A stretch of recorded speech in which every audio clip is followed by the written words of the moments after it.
Gas সংকট রাজধানীবাসীর দীর্ঘদিনের সমস্যা হলেও দেশের বেশিরভাগ জেলাবাসীও একই ভোগান্তিতে। দিনে দিনে যা আরও গুরুতর হয়ে উঠছে।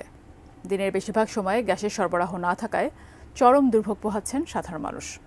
প্রতিনিধিদের তথ্যছবিতে ডেস্ক রিপোর্ট। কুমিল্লা নগরীসহ আশপাশের এলাকায় তীব্র গ্যাস সংকট। দিনরাতের অধিকাংশ সময়ই গ্যাস থাকে না। বন্ধ রান্নাবান্না ও ঘর গেরস্থালির কাজ। সিলিন্ডার গ্যাস বা মাটির চুলায় রান্না করতে বাধ্য হচ্ছেন গৃহিণীরা। একই অবস্থা হোটেল রেস্তোরাঁগুলোতেও। চুলা কিনে আনছি, চুলা দিয়ে ছাদের মধ্যে রান্না করতে হয়। আমরা দুপুরেও রান্না করতে হয় মাটির চুলায়, রাতেও রান্না করতে হয়, সকালেও রান্না করতে হচ্ছে। শীত মৌসুম শুরু হলেই আবাসিক গ্যাস নিয়ে ভোগান্তিতে পড়েন চাঁদপুরের বেশ কিছু এলাকার গ্রাহক। দেখা দেয় সংকট অথবা কমে আসে গ্যাসের চাপ, ফলে ব্যাহত হয় দৈনন্দিন কাজ। যেখানে আমাদের রান্না 1 ঘন্টায় হয়ে যায়, সেখানে 3-4 ঘন্টা রান্না হয় না। আমরা ঠিকমতো বাচ্চাদেরকে নাস্তা বানায় ঠিকমতো ক্লাসে পাঠাইতে পারি না।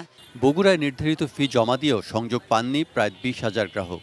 গ্যাস সংযোগের অপেক্ষায় থাকতে থাকতে তাদের মাঝে বাড়ছে ক্ষোভ।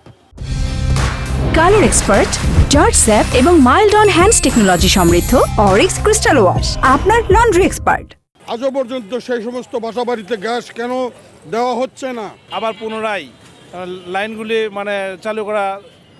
চালু করলে আমাদের জন্য অনেক উপকার হবে। গাজীপুরেও গ্যাস সংকট তীব্র আকার ধারণ করেছে। শিল্প কারখানায় ব্যাহত হচ্ছে উৎপাদন, বাসা বাড়িতেও চলছে না রান্নাবান্না। অঞ্চলে গাজীপুরে যে অঞ্চলে যতগুলো গ্যাসের লাইন আছে, আপনি যদি খেয়াল করে দেখেন প্রত্যেকটা গ্যাসের লাইন লিক। আপনি রাস্তা দিয়ে হেঁটে যাবেন, আপনি পাশ দিয়ে একটা শব্দ পাবেন। লিগ্যাল লাইনের যেগুলো থেকে আমাদের ইললিগাল যে গ্যাসের লাইনগুলো, সেই লাইনগুলো আমাদের বেশি, সেগুলো আমাদের স্টপ করতে হবে। তবে বিপরীত চিত্র নেত্রকোনায়। গ্যাসের চাপ সামান্য কম থাকলেও তেমন অভিযোগ নেই গ্রাহকদের।